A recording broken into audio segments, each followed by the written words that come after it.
Bonjour à toutes et à tous et bienvenue sur l'heure du réel.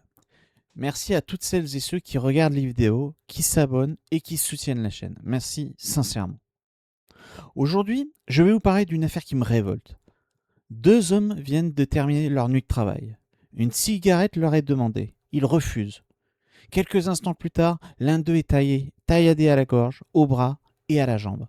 L'autre reçoit de nombreux coups de poing. Tout cela pour une cigarette. Une simple cigarette. Et derrière cette violence, on découvre deux hommes en situation irrégulière, dont l'un s'est récemment évadé d'un centre de rétention administrative. Ils seront finalement condamnés à 18 mois de prison avec mandat d'arrêt. Quelle honte. Mais ils seront absents de leur procès. Violence, séjour irrégulier, rétention, évasion, condamnation, mandat d'arrêt. À un moment, il faut poser la question. Où est l'autorité? Les faits se déroulent dans la nuit du 3 juin 2026, vers 4h30, boulevard Auguste Blanqui, dans le 13e arrondissement de Paris. Deux employés viennent de terminer leur nuit de travail. Selon le Parisien, ils vont être agressés et volés après avoir refusé une cigarette. Oui, vous avez bien entendu. Pour avoir refusé une simple cigarette. Un homme prévient la police et explique que son collègue est aux prises avec deux agresseurs. Une patrouille arrive rapidement. Elle constate qu'un homme se trouve au sol tandis que deux autres continuent de s'en prendre à lui, malgré qu'il soit encore au sol. Quelle mentalité. L'un des suspects est arrêté sur place, l'autre tente de prendre la fuite avant d'être interpellé un peu plus loin. Puis les secours arrivent, et là, on mesure la violence. L'une des victimes a été tailladée à la gorge, au bras et à la jambe. L'autre a subi de nombreux coups de poing. Son blouson a également été découpé sur une dizaine de centimètres. Les deux victimes sont conduites à l'hôpital pour recevoir des soins. Pour une cigarette. Il faut s'arrêter quelques secondes sur cette phrase. Pour une cigarette. Parce que c'est aussi cela qui est terrifiant dans cette affaire, la disproportion. Vous refusez quelque chose aussi banal qu'une cigarette et la situation dégénère jusqu'au cutter. Un homme finit avec des blessures à la gorge, au bras et à la jambe, un autre sous les coups. Ce niveau de violence ne doit jamais devenir normal. On ne doit jamais s'habituer à lire ce genre de faits. On ne doit jamais considérer qu'un homme qui rentre du travail devrait apprendre à baisser les yeux, céder ou donner ce qu'on lui réclame simplement pour éviter d'être frappé. Ce n'est pas à la victime potentielle de s'adapter à la violence. C'est à l'État de protéger ceux qui respectent la loi. Et c'est à la justice de faire comprendre à ceux qui utilisent cette violence qu'elle aura des conséquences lourdes. Mais on en doute, avec la justice française. Le 10 août 2026, les deux hommes, âgés de 31 et 32 ans, sont condamnés par le tribunal correctionnel à 18 mois de prison avec mandat d'arrêt. Quelle honte. Si peu. Ils sont jugés en leur absence. 18 mois. Je vais être clair, personnellement, au regard des violences décrites, je considère cette peine beaucoup trop faible. Mais c'est tellement injuste. Cela, c'est mon jugement. Mais les faits, eux, sont là. Une gorge tailladée, un bras, une jambe, des coups de poing, deux victimes hospitalisées. On ne parle pas d'une insulte. On ne parle pas d'une bousculade. On parle de l'utilisation d'un objet tranchant contre un être humain. Et notamment à proximité de la gorge. Donc, quelques centimètres peuvent séparer une blessure d'une catastrophe définitive. Parce que quand on vise la gorge, généralement c'est mortel. Alors oui, je veux une justice sévère avec ce type de violence. C'est normal. Je veux que celui qui décide de sortir une lame sache avant de le faire, que la sanction sera très lourde. Parce que si la sanction ne fait plus peur à celui qui agresse, c'est celui qui respecte la loi qui finit par vivre dans la peur. Et actuellement, c'est ce qu'on vit en France. Et cela, je le refuse. Il existe ensuite un autre élément dans cette affaire. Selon les informations du Parisien reprises après l'audience, les deux condamnés sont algériens. Sans papier et jusque-là, au casier judiciaire, sans papier et jusque-là, aucun casier judiciaire vierge. Pourquoi leur situation administrative est-elle importante? Parce qu'ils n'avaient déjà pas le droit régulier au séjour. Ils n'avaient pas le droit d'être sur le sol français. Et lorsqu'une personne étrangère sans droit au séjour commet en plus des violences graves sur le territoire français, une question devient inévitable. Pourquoi devrait-elle continuer à rester en France après l'exécution de sa peine, si le droit permet son éloignement? Je ne parle pas ici des Algériens dans leur ensemble. La nationalité est un fait dans ce dossier. Le sujet politique, c'est le comportement de ces deux individus et de leur situation irrégulière. Et sur ce point, ma position est extrêmement simple. Un étranger qui n'a pas le droit de séjourner en France et qui commet ensuite volontairement des violences graves doit avoir vocation à quitter le territoire définitivement après sa peine lorsque la loi le permet. Mais définitivement, on n'en veut pas de ces gens-là. Et maintenant, nous arrivons à l'élément qui exige une formulation très précise. Selon le récit de l'audience, l'un des deux hommes s'est récemment évadé du centre de rétention administrative de Ménil-Amelot, en Seine-et-Marne, en passant par une fenêtre. Je précise bien la chronologie. Je ne vais pas vous dire que cette évasion a précédé l'agression du 3 juin, parce que la source accessible ne donne pas la date précise de cette évasion. Ce que nous savons, c'est qu'au moment où cette affaire est jugée en août, on apprend qu'il s'est récemment évadé du CRA de Ménil-Amelot. Voilà le fait. Il est déjà suffisamment grave pour qu'il n'y ait aucun besoin d'en rajouter. Qu'est-ce qu'un CRA et à quoi ça sert? Un centre de rétention administrative sert à maintenir dans un lieu fermé un étranger faisant l'objet d'une décision d'éloignement dans l'attente de son renvoi forcé. Le site officiel Service Public précise également que les CRA sont gardés par la police. Alors, lorsqu'on apprend qu'un homme a pu s'évader d'un tel lieu en passant par une fenêtre, il y a un problème évident. Une décision de l'État doit être exécutée. Sinon, elle devient quoi? Une intention? Un dossier administratif? Une feuille de papier? Un État ne peut pas réclamer constamment l'obéissance de ses citoyens et apparaître incapable d'obtenir l'exécution de ses propres décisions. Une rétention doit servir à quelque chose. Une mesure d'éloignement doit avoir un objectif concret. Une condamnation doit être exécutée. Un mandat d'arrêt doit conduire à rechercher et interpeller le condamné. C'est cela l'autorité, pas des discours, des décisions qui produisent des conséquences bien réelles. Et il y a encore quelque chose. Ces deux hommes avaient pourtant été interpellés après les faits, l'un sur place et le second après avoir tenté de fuir. Mais lorsqu'arrive leur procès, ils sont absents. Le tribunal les condamne à 18 mois de prison avec mandat d'arrêt. Alors maintenant, la question reste très concrète. Seront-ils retrouvés? Leur peine sera-t-elle réellement exécutée? Et s'ils exécutent cette peine, que se passera-t-il ensuite concernant leur présence sur le territoire français? Voilà les questions auxquelles il faudra répondre.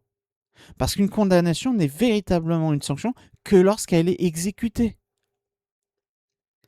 Et contrairement à ce que certains peuvent penser, le droit français possède déjà un outil extrêmement puissant, l'interdiction du territoire français, l'ITF. Le code pénal prévoit qu'elle peut être prononcée, selon les conditions prévues par la loi, à titre définitif ou pour une durée maximale de 10 ans contre un étranger coupable d'un crime, d'un délit puni d'au moins 3 ans de prison ou d'un délit pour lesquels cette peine est spécifiquement prévue. Service Public mentionne notamment, parmi les infractions pouvant conduire à une ITF, les violences graves et le vol avec violence. Lorsqu'une ITF est prononcée, elle entraîne la reconduite du condamné à la frontière, éventuellement après l'exécution de sa peine de prison. La loi prévoit aussi certaines protections liées notamment à la situation personnelle et aux liens durables avec la France. Je ne vais pas vous affirmer qu'une ITF a été prononcée dans cette affaire. Je n'ai aucune source permettant de le dire. Je ne vais pas davantage prétendre connaître tous les éléments personnels du dossier qui auraient permis au tribunal de prononcer ou non. Mais politiquement, ma position est claire. Lorsqu'un étranger en situation irrégulière est condamné pour des violences graves, l'éloignement après la peine doit être recherché avec fermeté chaque fois que la loi permet. C'est une évidence. Et pour les faits les plus graves, lorsque les conditions juridiques sont réunies, je considère que l'interdiction définitive du territoire doit pouvoir être utilisée sans trembler. Il dégage définitivement de France. Ça serait normal. Voilà la logique que je défends. Vous commettez une violence grave, vous êtes sanctionné. Vous êtes condamné, la peine est exécutée. Vous êtes étranger, sans droit de séjour, votre éloignement est mis en œuvre lorsque le droit le permet. C'est simple et c'est cohérent. Pourquoi faudrait-il demander éternellement à la population française d'accepter qu'une personne sans droit au séjour, puisse rester sur le territoire après avoir commis des violences graves. Un pays possède le droit de fixer les conditions de présence sur son territoire. Et lorsqu'un individu n'a déjà pas le droit d'y séjourner, puis commet une agression grave, je considère qu'il a épuisé tout argument permettant de demander à la société française de contribuer à l'accueillir. Non, on n'en veut pas.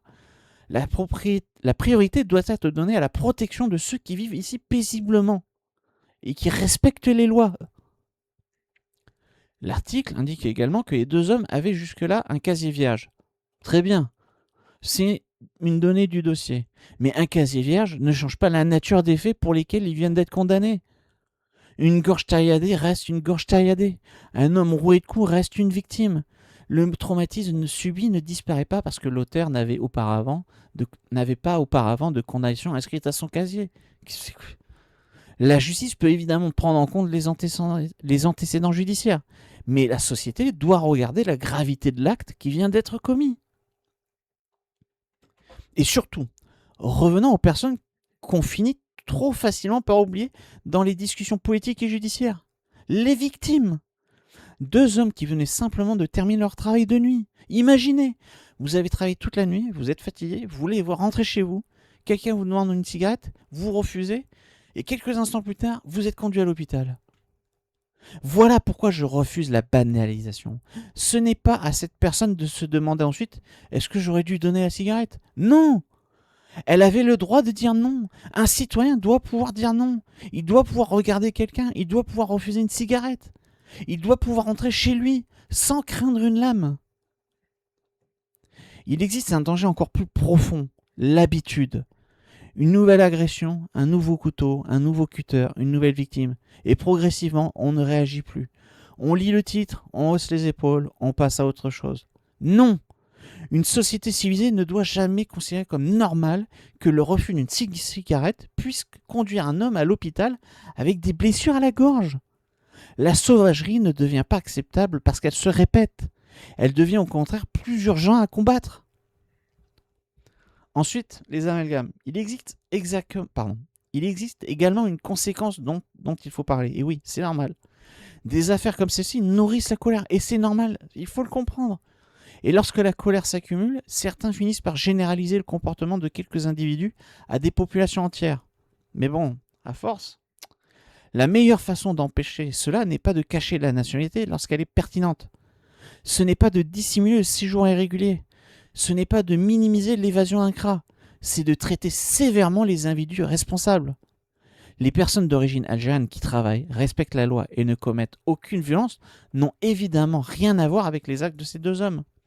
Et justement, ce sont également elles qui subissent les conséquences lorsque les pouvoirs publics laissent installer l'impression qu'aucune réponse ferme n'existe.